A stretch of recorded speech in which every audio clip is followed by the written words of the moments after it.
welcome back to my channel. I'm Morgan, and of course we have my lovely grandmother Laura. And for today's video, we're going to be going through some scenarios and talking about who would be most likely to live if a zombie apocalypse happened. Of course, we're saying zombie apocalypse, but could be anything, any scenario. Natural disaster. Exactly, where power, water, people are going crazy, cars overloading, phones are out. Who would survive? And of course, probably not me. Well, I guess we're gonna find out. And of course, you guys follow along with us. Write in the comments what you guys think, if you guys have any other scenarios. And so let's get started. The first one would be obviously the actual outbreak. It just started. What do you do first? You just found out, you're at home, the outbreak has started. What do you do first? Scream. No. Cry. I guess you could Get do mad that. at myself because I'm not prepared. Yeah, I guess you could do that. I don't know because, when you've never been in a scenario like that, and sometimes I do gather water. Yeah. And then I moved and I got rid of the water. So now I have 3 gallons of water. I guess I could last for a day. Yeah, I guess. Maybe. Yeah. I think for me personally, I know I would gather water. That would be the first thing. Water, you can survive longer without food than you can water. So water, first priority always. You gotta make sure Can you you clean it?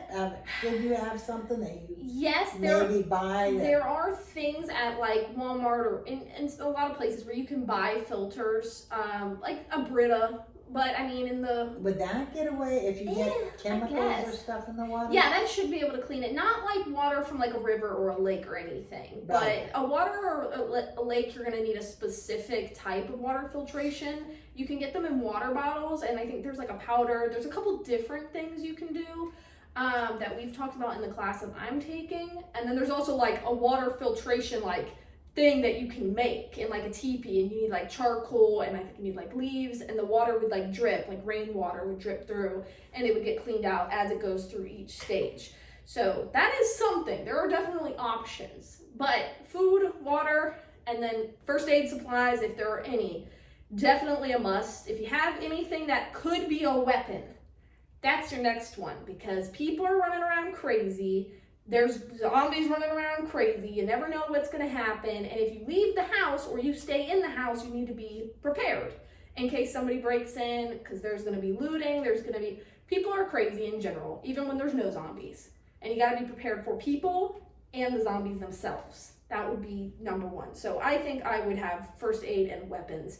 Anything could be a weapon.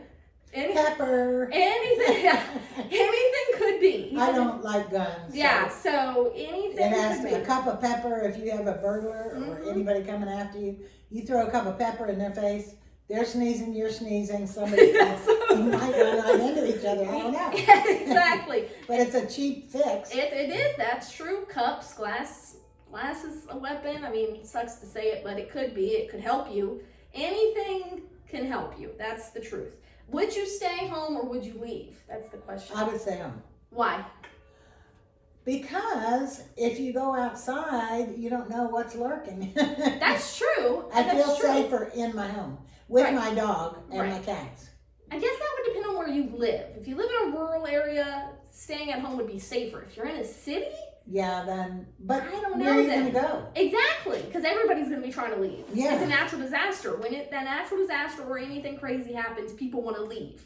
Yeah. They want to run, fight or flight. You either want to run or you want to fight. So you definitely have the mix of the two. I'm too old to fight. I don't know what I would do. I guess it depends on where I would be. If I was in a rural area, I would stay. If I had, I don't know. That's kind of a hard one. Okay, we talked about things you could grab. Okay, next is the grocery store chaos. Oh, yeah. You better be prepared ahead of time. Yeah, this is always, you never know when an apocalypse is going to happen. It's like the toilet paper rush. Yes. During COVID. God. That was ridiculous. Yeah, you never know. And people are going to be swarming supermarkets, especially drugstores for medicine. That is going to be a big one because people want to make sure that they have their medicine. And a lot of break-ins are going to be happening, so then the grocery stores aren't even safe.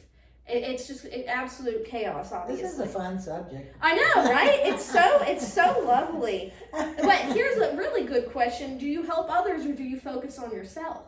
Well, I would be in touch if my phone worked Yeah. immediately Yeah. with my family. Yeah.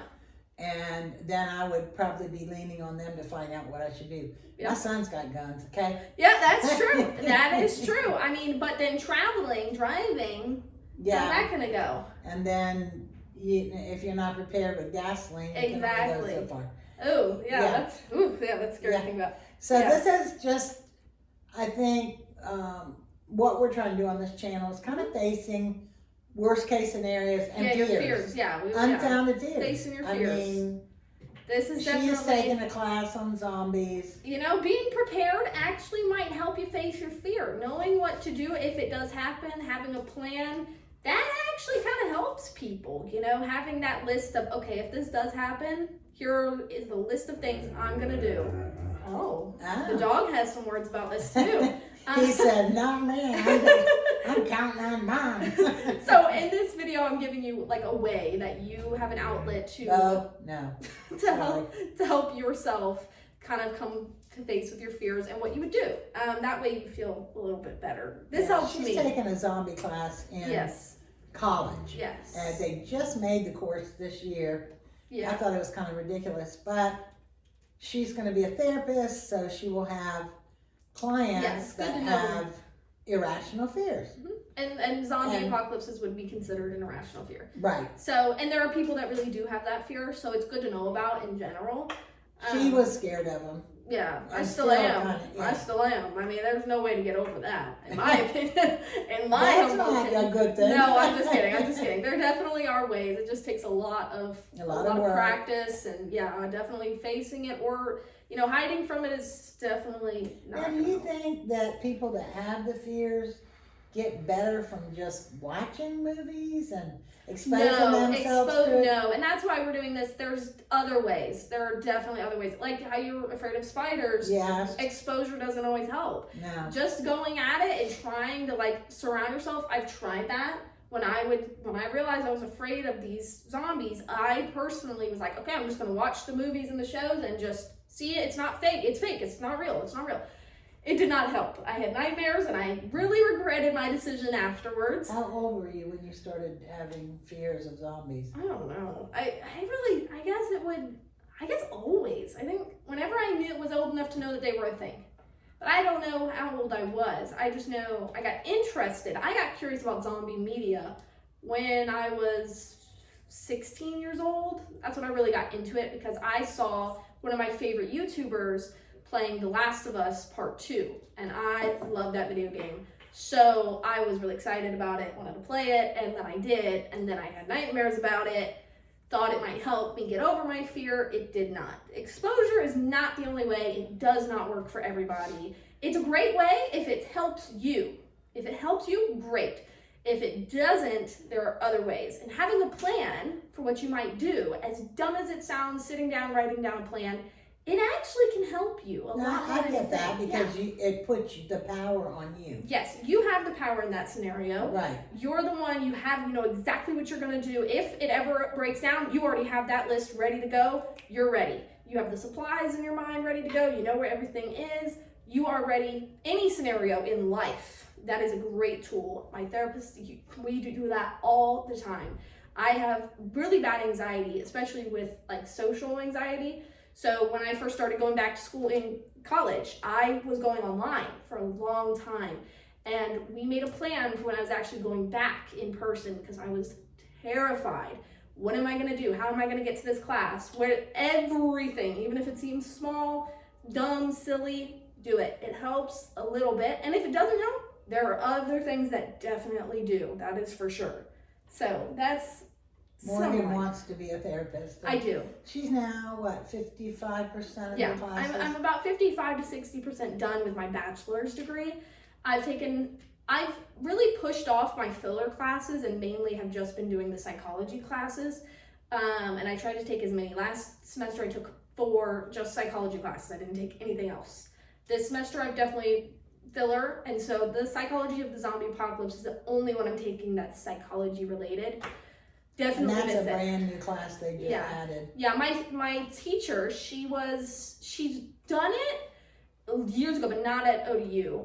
She has been doing it, and she studied it, because there are actual psychologists who studied the zombie apocalypse. It's a thing. I didn't know it was such a big deal until she started teaching, and she told us about it. But when she transferred to ODU and she started teaching there, she's brought up this class, but it's not a lot of us, small group of us, and it's definitely an enjoyable class. Like, I would say I definitely enjoy it, and it's fascinating. And it's nice to know this stuff in general. So yeah, I would definitely, I'm sure many of you out there can relate to the fears that, like, Morgan has been going to therapy now for since she was born. A long time. But probably the best therapy has been once she was able to get with somebody that she could actually open up to. That's really important. Yes, therapists, you gotta try and find them. It's not as easy as people make it sound, where you find the one and you're done. No, I have been having therapy since I was probably 7, court mandated, not my choice at first. But then I started to enjoy going to therapy after I met good ones. I've had bad ones, I've had good ones. And right now I have a fantastic therapist. I love her very much. And she helps me with so much in life. And there are different types of therapies. Some aren't going to mix with you, some will. It's different for everybody. And just because one sucked does not mean that all of them are going to suck. Well, and also, I remember, her parents went through a really messy divorce and a lot of pulling back and forth. And I remember that you just didn't feel comfortable sharing stuff because your mother was able to look at what you said. Yeah. And that, how can you say everything you need to say without feeling you have your mom, if your mom is one of the problems, then that's hard to be able to, you want to have privacy when you go. Yeah, and that's kind of, it's tricky. A lot of people don't know that therapists, they can't legally say anything. They cannot tell anybody unless you are going to hurt yourself, you're going to hurt somebody else. I believe there's a third one. They are not allowed to say anything to anybody about what's going on. Obviously, unless they have like permission from you or you want to bring somebody in, then they can kind of share. But otherwise, they're not supposed to do that. And so for a long time, I was afraid of that. I know my little sister was afraid of that because she wants to be able to talk to her therapist and not feel like, okay, I can't trust this person. Like, you don't, you need to be able to trust. If you know that somebody can just tell somebody everything that you just said. Yep, it's a lot of trust built up. Over time, especially, it takes a while to actually trust your therapist. But I have really come to love mine. I've been seeing her for 2 years now. It doesn't feel like it. No, it feels like it to me. Really? Yeah. To me, it doesn't. I love her. She's great. She's, it's obviously very professional, but she talks to me, back to me and tells me some of her experiences, which helps. Some therapists don't do that, and if you don't like that, then find a different one. But if you do like that, then great. But she talks back. She tells me things about herself, and it helps me feel like I'm not alone, which is what I want to do for other people. She's definitely a big inspiration for me and where I want to go being a therapist, for sure. What kind of therapy do you think, what's going to be your specialty? I've never asked you that. I'm kind of between a few. I'm thinking either, I really want to work with teens. I've always wanted to work with teens. But I also She didn't want to hang with them in school. No, I didn't want to hang with them in school. She could not stand teenagers. No. I definitely could not. That's funny. Yeah, I want to work with teens. I don't want to work with young kids, but I would like to work with some kids. And then I want to really specialize in people with multiple personality disorder. That's why you like me. Yeah, exactly. I think it's such. She wants to figure a family out. Yeah, exactly. Doesn't anybody, right? I want to help those people. They struggle a lot, and I think I can really help people with multiple personality disorder. Do they come in separately? Yeah, right. Yeah, right. Well, it depends on what mood they're in. That's the thing. It definitely depends on the mood that they're in, how they're feeling. Are they nervous? Whatever. Depends on who's out. Every single person with multiple personality disorder has different experiences. And so I would love to focus on that. But I also know that I want to be a family, marriage specialist. I've thought about doing, couples counseling. Yeah, let's let's listen to them fight for an hour. Yeah, it's tricky, that one. So Yeah, it's because kinda, I've been to marriage counseling. Yeah. And what it does, it brings up all the stuff that you were mad about. Now you're mad all over again. Yeah, exactly. Yeah. So it's kind of tricky, especially if you don't have like the right approach. So I don't know about that one. So I'm still deciding because I've taken a lot of different classes. So I'm between a few, and I want to get my master's. I would love to get my PhD. That would be great. If I could get my PhD, that would be so great. But we'll see what I end up going with. In the future, I think I'll have more of a decision on that one. But I don't really know right now. Hopefully you all can give us a like and a share. Yeah, definitely. That will help us. Yeah, definitely follow. Make sure you subscribe. It's free. We will do some links. Yes, I will do some links as well, and down in the description box below.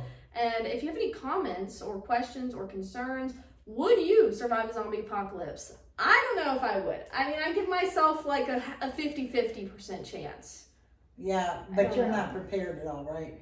No, I'm not prepared at all. So she doesn't really think it's going to happen. No, I don't think it's going to happen. Or she'd be a little prepared. Yeah, I mean, I've got a plan in my mind of what would happen, like what I would do. But I don't know. I give myself 50% chance of surviving. Yeah. I think my main fear would be other people, not the zombies, the people. Yeah. What would you say?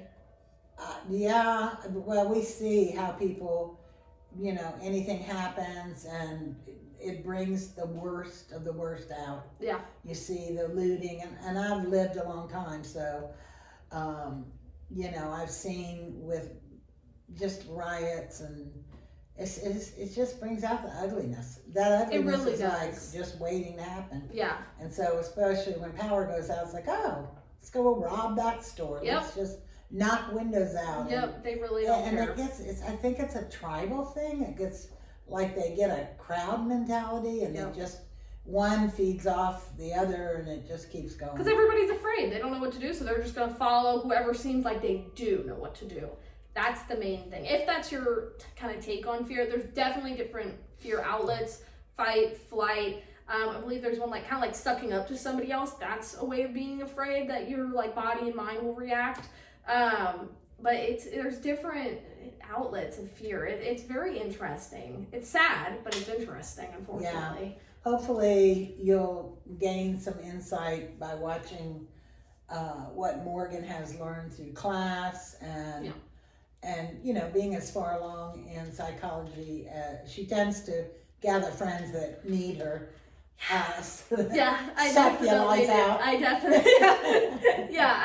I'm a person that if I have a lot of friends, they come to me. I'm very good with advice and they just trust me. I'm very good at talking with people. So that's always been something that entices others, especially like my best friend. She comes to me all the time for anything. Same with my boyfriend. And I psychoanalyze like crazy. I can't help it anymore. It's just like I always want to know the why. I want to know the why. Why do you think like that? Why do you feel like that? It's okay, and that's normal, and that's the main thing. I want everybody to feel like they're okay, they're normal, there's nothing wrong with you, and you're safe. And this is a safe place. So obviously any thoughts you have, please share them. I would be more than happy to reply and talk with you, whatever. So just please leave any comments. Make sure you follow, subscribe. We're new at this. Yes, we're definitely new. We're rookies. But we would love for you to join the family. Yeah, yes. Yeah, we would love for you to join our crazy family. Exactly. So make sure you subscribe. It's free. And we will see you guys in the next one, where I believe we will be talking more about your fears with zombies again, more in depth on it. Fears. Or any fears. Yeah, any fears. Anything that's a rational fear. Any fears that you guys want to hear me talk about, do some research on, anything of the sort, just leave in the comments and I will make sure we go through them and we'll start a different series on it. So just let me know what you guys think and I'll see you in the next one. Bye.